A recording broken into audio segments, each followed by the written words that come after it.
हा बघा, नांदेड जवळचा लेंडी प्रकल्प आज हा अर्धवट पूर्ण झालेला दिसतोय. आणि तेवढं होऊनही काम बंद करण्यात आलं. कारण काय? हा प्रकल्प मुळात सुरू करायचाच नव्हता.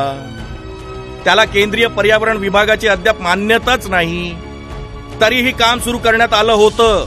कारण नियम कायदे कशाशी खातात हे राज्य सरकारलाच माहित नव्हतं जणू.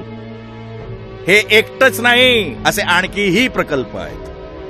प्रकल्प झाला रद्द, तर मग कालव्यांवर का केला खर्च? हे बघा, भीमा उजनी धरण याच्याशी संबंधित एक मोठा प्रकल्प रद्द झाला. तरीही त्याचे असे 700 कोटींचे कालवे खणून ठेवण्यात आले. 700 कोटींचे. त्याकरिता गरीब शेतकऱ्यांचं नुकसान करण्यात आलं. आता कालवे रिकामे आहेत आणि शेतकरी रडतायत. आज तक काम पूर्ण झालं नाही, काम अर्धवट पडलेलं आहे. आणि काम अर्धवट पडलं असताना आम्हाला त्या जे अक्वायर केलेल्या जमिनीचा कुठल्याही प्रकारचा आज तक आम्हाला 1 रुपया मोबदला मिळाला नाही. प्रकल्प रद्द झाला तरी असे जबरी दादागिरीने खोदकामे झालीच. हे वांझोटे कालवे कोणासाठी? शेतकऱ्यांसाठी नव्हे, कंत्राटदारांसाठी. वाटोळी केलंय शासनानं.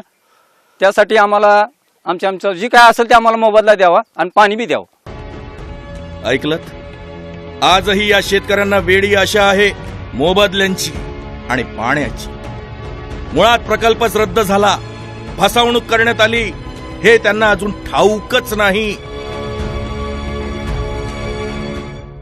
मतदार राजा, आता तूच सांग, या काँग्रेस राष्ट्रवादीचं काय करायचं?